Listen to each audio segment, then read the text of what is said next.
Inositol is a popular supplement for women's health that is most often talked about within the context of PCOS, but it actually has a lot of other benefits. So it is known for also supporting bone health, mood regulation, sleep quality, heart health, and also helping with blood pressure. So in this video, what I want to do is break down exactly what inositol is, talk about the different types, and then get into those benefits that I just talked about in more detail. And then we're going to wrap it up by talking about how you can incorporate it into your daily routine. But before we dive in, if you're brand new to me, hello and welcome. My name is Jermaine.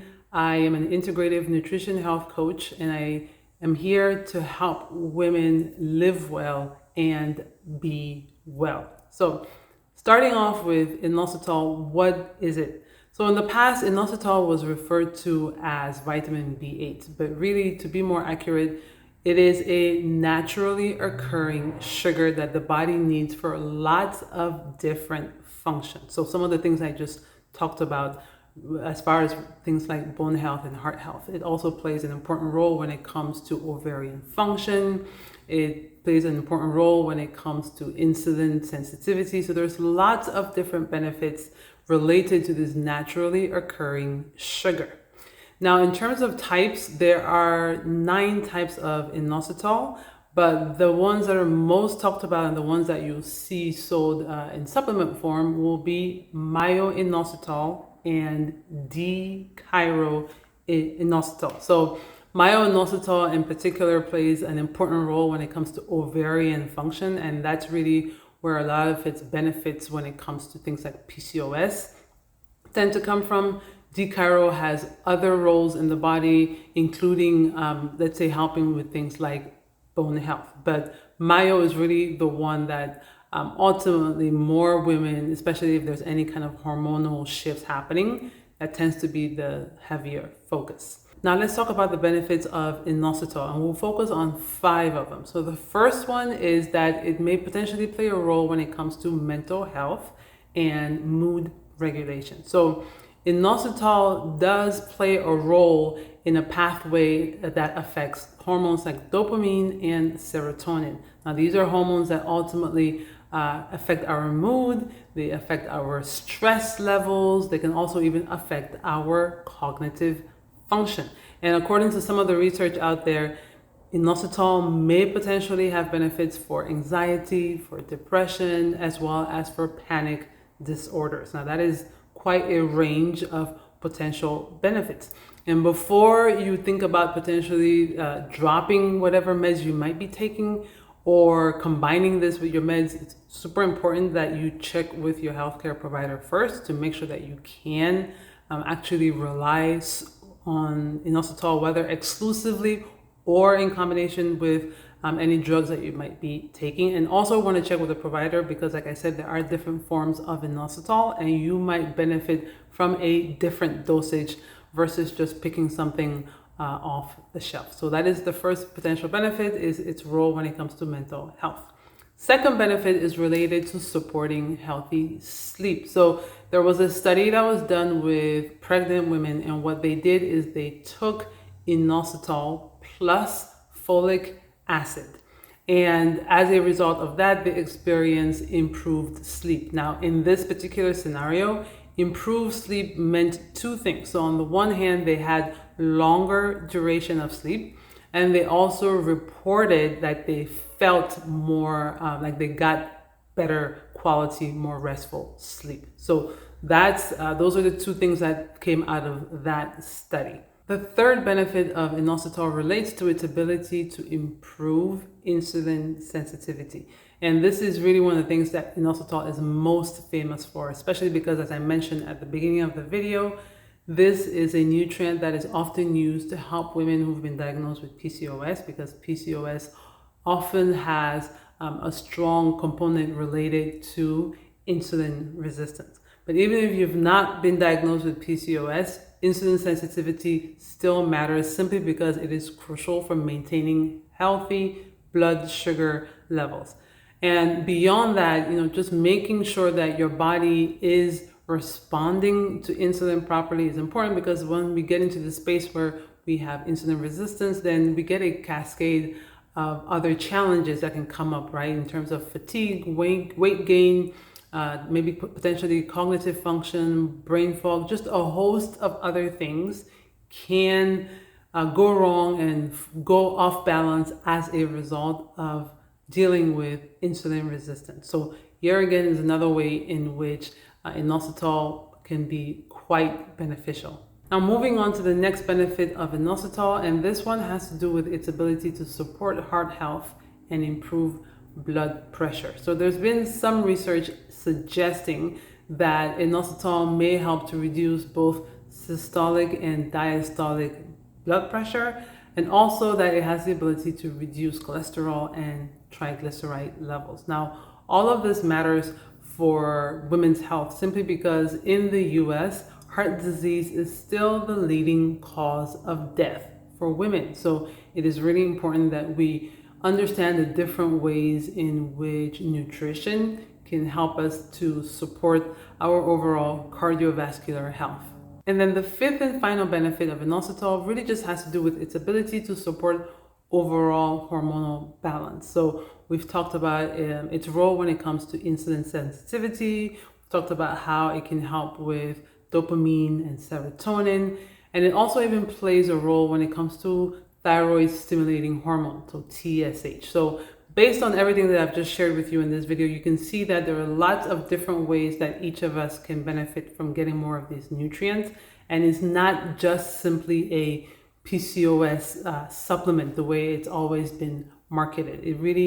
It supports the body in lots of different ways. So with that out of the way, I now want to talk about the two main ways in which you can incorporate this into your routine. And really it's going to boil down to food and supplements. Starting off with food. So this to me is always key because with food, you're not only getting inositol, you're getting lots of other things as well that the body needs. So you can find inositol in lots of different foods. So fruits, vegetables, nuts, seeds, legumes, and whole grains all have inositol in different amounts, okay? But here, we're not trying to be clinical about this, right? We're not trying to say you have to measure and worry about quantity so much. It's really just understanding that the more of these whole foods that you eat, and the more you're going to be getting this critical nutrient in all its different forms. Now, there has been some research that has been done to look at which foods have higher amounts, and I believe when it comes to myo-inositol, so myo-inositol, again, if you remember from the top of the video, is the one that is most strongly affects ovarian function, for example. Some of the foods that have higher amounts of this are things like cantaloupe, some citrus fruits, except for lemons. You can also find it in oats. You can find it in brown rice. So there's lots of different foods here. And I will put a list in the description, and I'll also link to an article that I wrote on this topic that has a little bit more information from a study that was done many decades ago that looked at lots of different foods. I think they looked at over 400 foods to see which ones have inositol. But the short version is if you just get your fruits, veggies, nuts, seeds, legumes, and whole grains, you're covered. Now, the next option is to do a supplement. And this can be beneficial, especially if you're wanting to use this really for, to change something related to your health and you want therapeutic benefits, because the truth of the matter is the amount you get from food may not be enough. And so this is where a supplement will give you significantly higher amounts than what you could possibly eat in a given day. So for supplementation, the best thing to do is to check with a provider to make sure that you're getting the right amount and that you're getting the right form. Now, I will say again, based on the research that has been done, and this research was very specific to PCOS for the most part, the research shows that a 40-to-1, so 40-to-1 ratio of myo to d-chiro, that is most beneficial for supporting women when it comes to ovarian function and fertility, and helping women who have been diagnosed specifically with PCOS. So because of this research, most of the supplements that you find on the market have already been formulated with this 40-to-1 ratio in mind, okay? Now, if you are looking for a supplement, you can use my link for ovasitol. That is one of the more popular brands out there, and with my link you can also get the special discounted rate. But even if you don't use ovasitol, there are lots of other ones that you can choose from. Okay, so again, do your research here, and most importantly, talk to a healthcare provider so you really do make sure that you're covering your bases.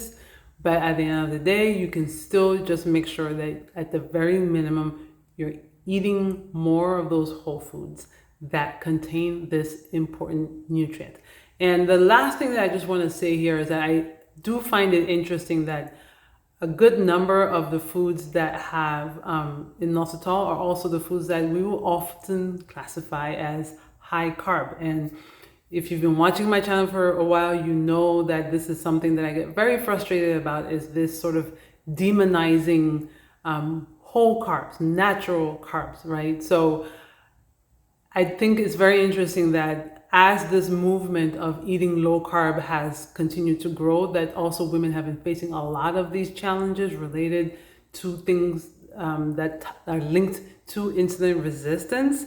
And it almost feels like if you would just, again, just simplify things and just understand that really the carb problem is very much more about refined carbs, and that the carbs that come out of the earth are here to support us.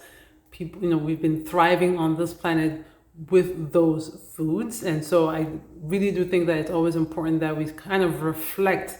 And when we start noticing that, you know, something like inositol is found in certain types of foods, and a lot of them are the foods that women have been taught to shy away from, then we have to ask the question, you know, what's really driving this? Is this just a matter of, you know, women's bodies being complicated, or it's just another hormonal problem like the way people like to dismiss it? Or could it simply be that we've just kind of created a diet culture that is also starving us of critical nutrients, and then it's reflected in our reproductive health, in our hormones? Just something to chew on. So on that note, I want to thank you for watching this video, and I hope that you found this information helpful. If you did like this video and enjoyed it, give it a thumbs up. Please share with anybody else that would benefit from it.